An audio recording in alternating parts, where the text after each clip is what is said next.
성도 여러분 안녕하세요. 무더운 날씨 어떻게 지내고 계십니까?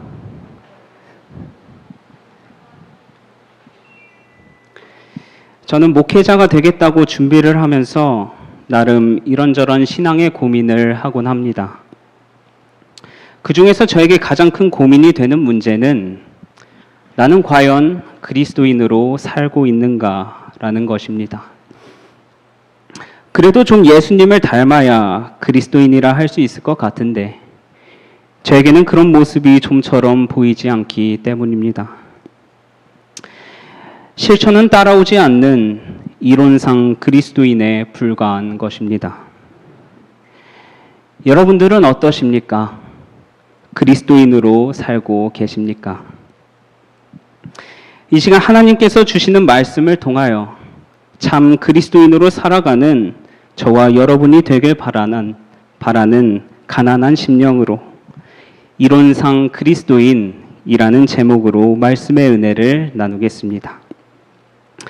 다 함께 하나님의 말씀 로마서 5장 8절로 12절 말씀 보시겠습니다. 로마서 5장 8절로 12절입니다. 한 절씩 돌아가며 교독하겠습니다. 우리가 아직 죄인 되었을 때에 그리스도께서 우리를 위하여 죽으심으로 하나님께서 우리에 대한 자기의 사랑을 확증하셨느니라.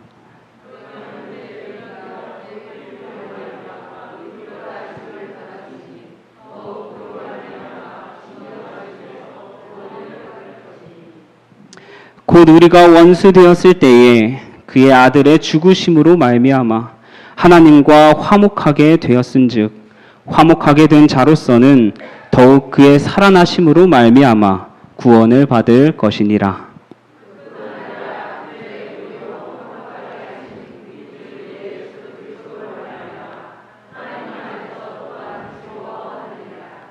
그러므로 한 사람으로 말미암아 죄가 세상에 들어오고 죄로 말미암아 사망이 들어왔나니 이와 같이 모든 사람이 죄를 지었으므로 사망이 모든 사람에게 이르렀느니라. 아멘. 한 사람의 죄가 세상에 들어오므로 죄는 세대를 거쳐 유전되고 인간은 죄된 성향으로 끊임없이 기울어가고 있습니다. 그러나 하나님의 은혜는 죄가 더할수록 더욱 풍성해진다는 사실을 바울은 이야기합니다. 로마서 5장 20절로 21절입니다. 율법이 들어온 것은 범죄를 더하게 하려 함이라. 그러나 죄가 더한 곳에 은혜가 더욱 넘쳤나니 이는 죄가 사망 안에서 왕노릇한 것 같이 은혜도 또한 의로 말미암아 왕노릇하여 우리 주 예수 그리스도로 말미암아 영생에 이르게 하려 함이라. 그러면서 로마서 6장으로 넘어가 바울은 이렇게 말합니다. 그런즉 우리가 무슨 말하리요? 은혜를 더하게 하려고 죄에 거하겠느뇨? 바울은 이 로마서 6장 1절의 말씀을 통하여 우리에게 역으로 이렇게 질문하고 있는 것입니다. 죄가 더한 곳에 하나님의 은혜가 더 풍성하다고 해서 우리가 은혜를 더 많이 받기 위하여 죄짓기를 계속해도 좋다는 말이냐? 어떻습니까? 하나님으로부터 더 큰 은혜를 받기 위해 죄를 계속 지어도 괜찮은 것입니까? 당연히 아닙니다. 바울은 로마서 6장 2절에서 단호하게 말합니다. 그럴 수 없느니라. 죄에 대하여 죽은 우리가 어찌 그 가운데 더 살리요? 그럴 수 없느니라. 바울은 강한 혐오감을 나타낼 때 이 그럴 수 없느니라 라는 표현을 성경에서 종종 사용하곤 했습니다. 이 표현에 해당하는 히브리 단어 할릴라는 불경스럽고 혐오스럽고 생각할 수도 없는 것을 뜻합니다. 그리스도의 십자가 희생을 통하여 죄에 대하여 이미 죽은 우리는 더 이상 죄 가운데 살아갈 생각조차 할 수 없음을 매우 강하게 이야기하고 있는 것입니다. 그런데 우리의 삶을 되돌아보면 마치 하나님의 은혜를 더 받기 위해 죄를 더 많이 짓는 것만 같아 보입니다. 하나님의 은혜가 너무 큰 탓입니까? 하나님의 은혜가 값없이 누구에게나 주어지기 때문인 것입니까? 우리는 그 은혜를 남용하면서 살아가고 있습니다. 다윗의 간음도 살인도 용서해 주셨으니까. 십자가의 강도도 구원해 주셨으니까. 어차피 죄지어도 용서해 주시니까. 이렇듯 우리가 여전히 죄에 대해 관용하는 이유가 무엇입니까? 하나님의 은혜를 값싼 은혜로 취급하며 남용하는 이유가 무엇입니까? 그 이유는 바로 우리가 죄를 너무나 가볍게 여기고 있다는 사실입니다.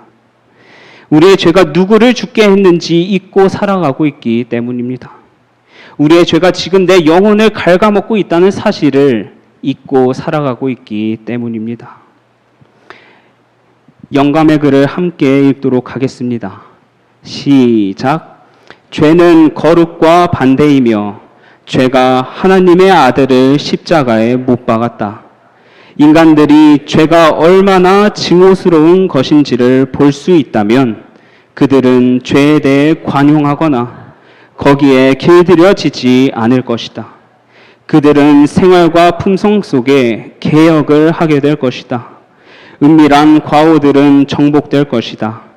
그대가 하늘에서 성도가 되고자 한다면 그대는 이 땅에서 먼저 성도가 되어야 한다.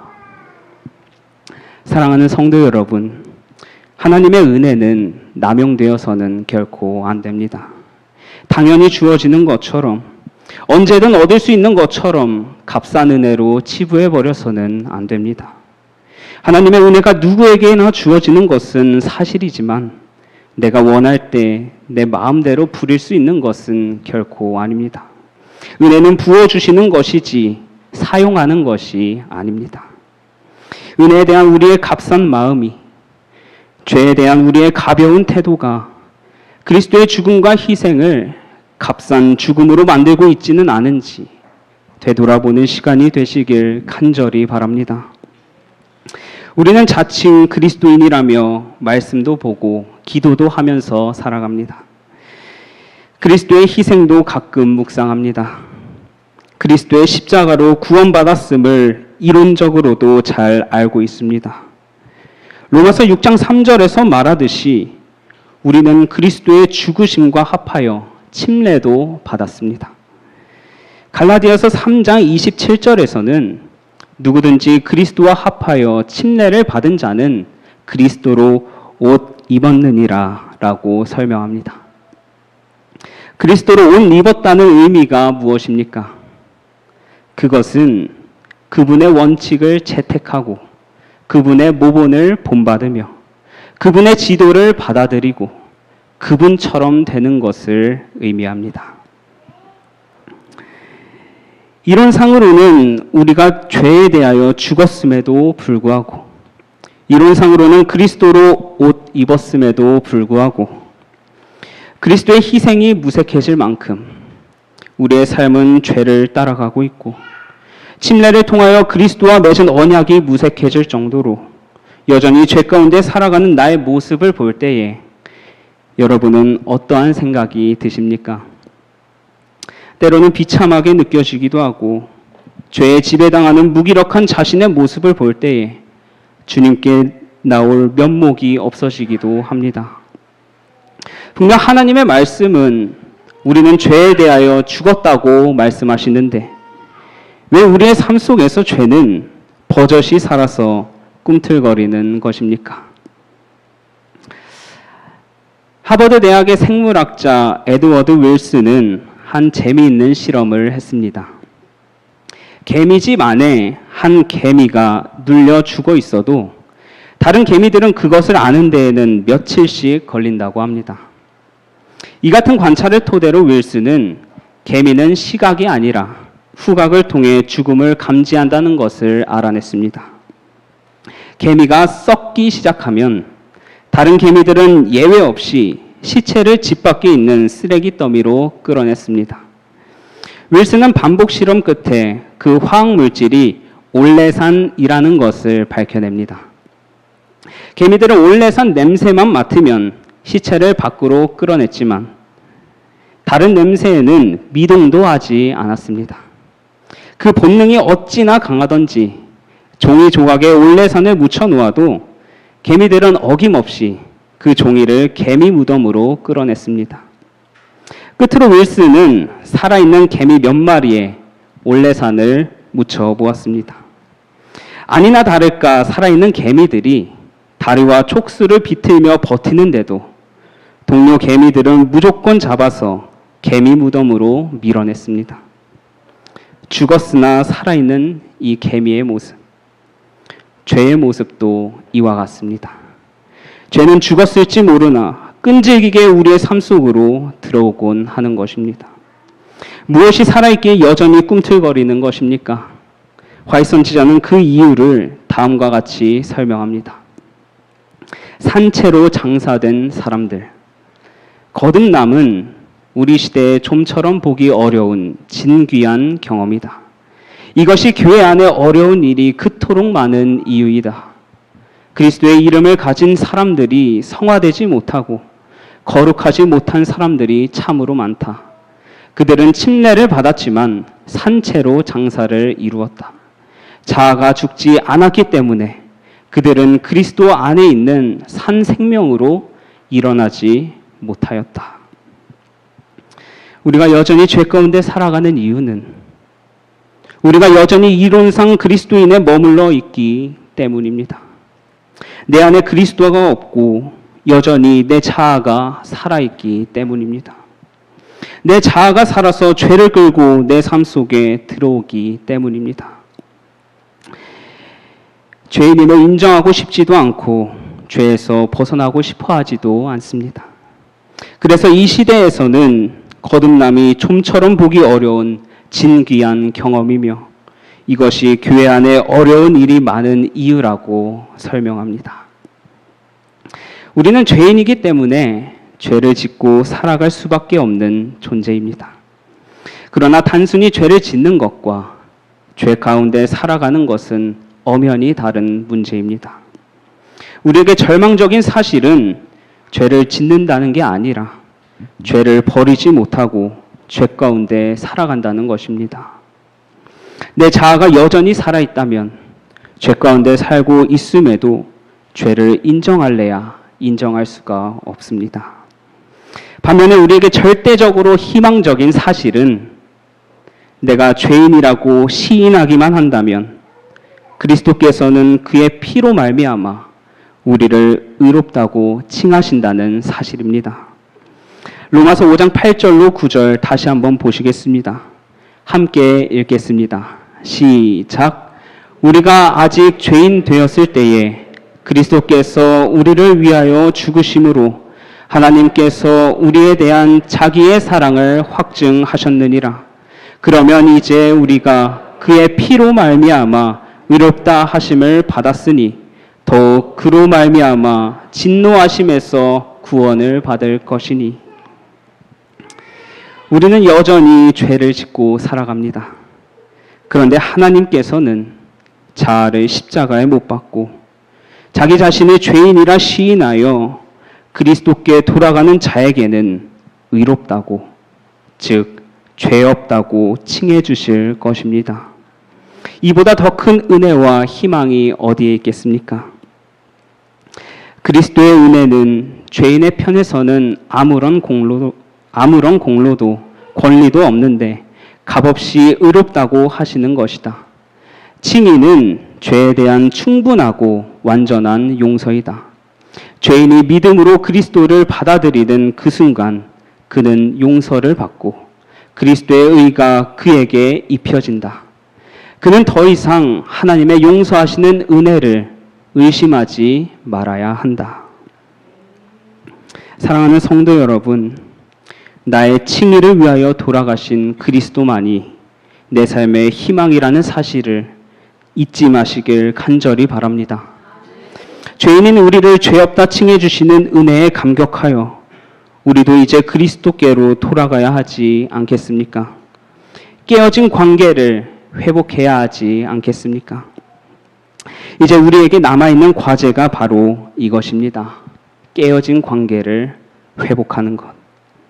로마서 5장 10절로 11절입니다.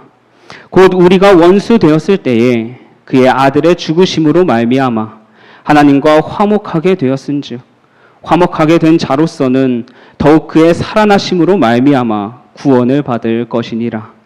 그뿐 아니라 이제 우리로 화목하게 하신 우리 주 예수 그리스도로 말미암아 하나님 안에서 또한 즐거워하느니라.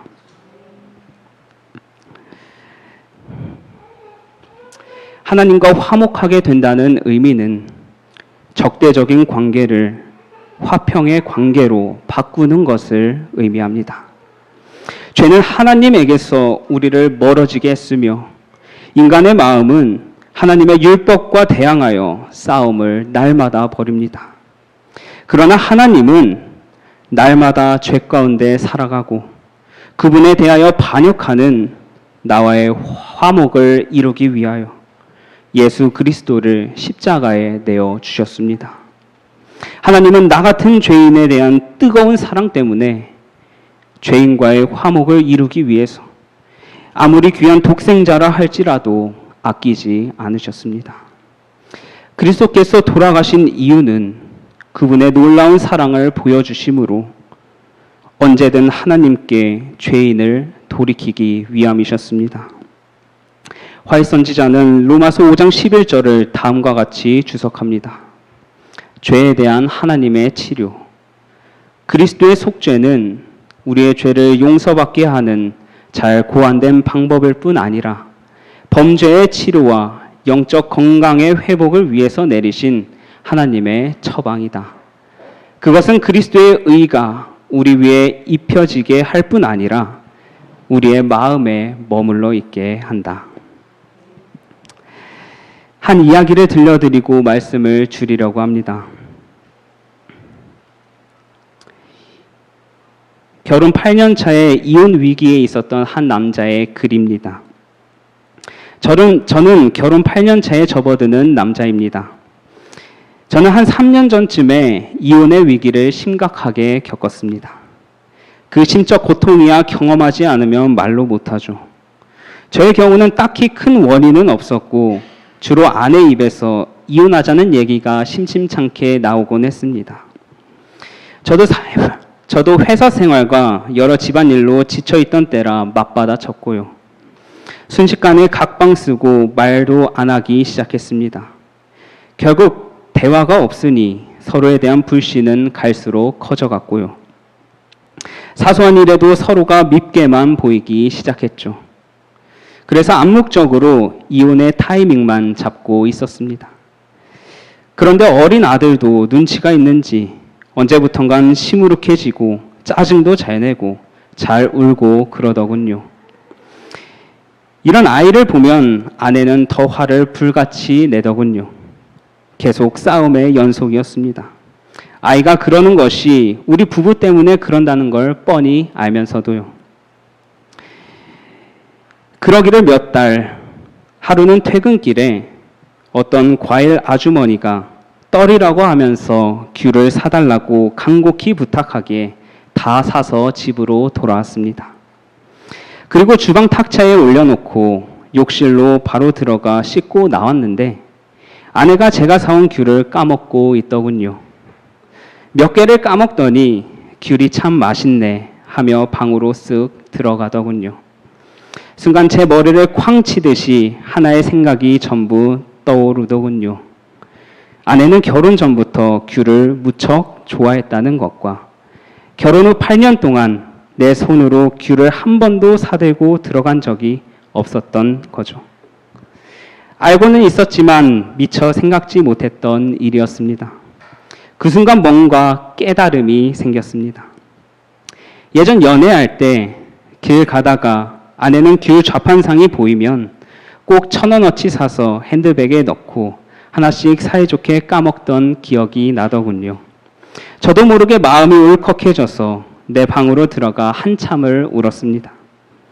시골집에 어쩌다 갈 때는 귤을 박스채로 사들고 가는 내가 아내에게는 8년간이나 얼마 안 하는 귤 한 개 사주지 못했다니 마음이 그렇게 아플 수가 없었습니다. 결혼 후에 나는 아내가 좋아하는 것에 대해 신경을 전혀 쓰지 않게 되었다는 걸 알았죠. 아이 문제와 살기 바쁘다는 이유로 말이죠. 반면 아내는 나를 위해 철마다 보약의 반찬 한 가지를 만들어도 내가 좋아하는 것들로만 신경 많이 써줬는데 말이죠.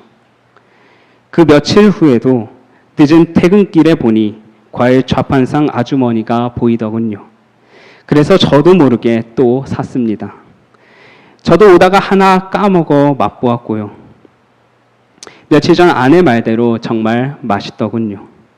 그리고 살짝 주방 탁자에 올려놓았죠. 마찬가지로 씻고 나오는데 아내는 이미 몇 개 까먹었나 봅니다. 내가 묻지 않으면 말도 꺼내지 않던 아내가 이 귤 어디서 샀어요? 하고 묻더군요. 지하철 입구 근처 좌판에서. 아내가 말하네요. 귤이 참 맛있네. 몇 달 만에 아내가 미소를 지었습니다. 그리고 아직 잠들지 않은 아이도 몇 알 입에 넣어주더군요. 그리고 직접 가서 아이 시켜서 저한테도 건네주는 아내를 보면서 탁자 위에 무심히 귤을 던져놓은 내 모습과 또 한 번 비교하며 부끄러움을 느꼈습니다. 뭔가 잃어버린 걸 찾은 듯 집안에 온기가 생겨남을 느낄 수가 있었습니다. 그리고 그 다음날 아침 아내가 주방에 나와 아침을 준비하고 있더군요. 보통 제가 아침 일찍 출근하느라 사이가 안 좋아진 후로는 아침을 해준 적이 없었는데 그냥 가려고 하는데 아내가 날 붙잡더군요. 한술만 뜨고 가라고요. 마지못해 첫 술을 뜨는데 목이 메어 밥이 도저히 안 넘어가더군요. 그리고 주체할 수 없이 눈물이 나오기 시작했습니다. 아내도 같이 울고요. 그리고 그동안 미안했다는 한마디 하고 집을 나왔습니다. 부끄러웠다고 할까요? 아내는 그렇게 작은 일로 상처를 받기도 했지만 그보다 더 작은 일에도 감동받아 내게로 기대올 수 있다는 걸 몰랐던 나는 정말 바보 중에 상바보가 아니었나 싶습니다. 사랑하는 성도 여러분, 이렇게 행복한 가정은 회복된 관계를 통해서만 올 수 있습니다. 가정이 행복하기 위해서는 아내와 남편과의 관계, 부모와 자녀와의 관계가 먼저 회복되어야 하는 것처럼 우리의 신앙생활이 행복하기 위해서는 하나님과의 관계를 먼저 회복해야 하는 것입니다. 하나님은 이미 그 길을 마련해 두셨습니다. 그리스도의 십자가를 통해서 말이죠. 이제는 우리가 그분께 나아가기만 하면 되는 것입니다. 그러나 반드시 기억해야 할 사실은 죄인은 스스로 회개할 수도 없고 스스로 그리스도에게 나오기 위하여 준비할 수도 없다는 사실입니다. 날마다 꿈틀거리며 올라오는 나의 자아를 십자가에 못 박고 하나님의 영의 이끄심을 받아서 나아가는 저와 여러분이 되시길 간절히 바랍니다. 또한 우리를 의롭다 칭하시는 그리스도의 사랑을 날마다 기억하고 그분의 말씀에 전적으로 따르고 순종하여 깨어진 관계에서 회복된 관계로 맺어지는 저와 여러분이 되시길 간절히 바랍니다. 그래야 이제는 이론상 그리스도인이 아닌 참 그리스도인이 되는 저와 여러분이 되시길 간절히 바라면서 말씀을 마치겠습니다. 함께 기도하겠습니다. 하늘에 계신 하나님 아버지, 죄인인 저희를 위해 십자가를 지신 주님의 은혜에 진심으로 감사드립니다. 또한 저희와의 관계의 회복을 위하여 하나뿐인 독생자를 십자가에 내어주시니 감사드립니다. 우리의 못난 자아가 날마다 올라올 때에 스스로 아무것도 할 수 없음을 인정하고 주님의 십자가를 바라보게 하시고 날마다 무릎 꿇는 주의 성도들이 되게 하여 주시옵소서. 예수님의 이름으로 간절히 기도합니다.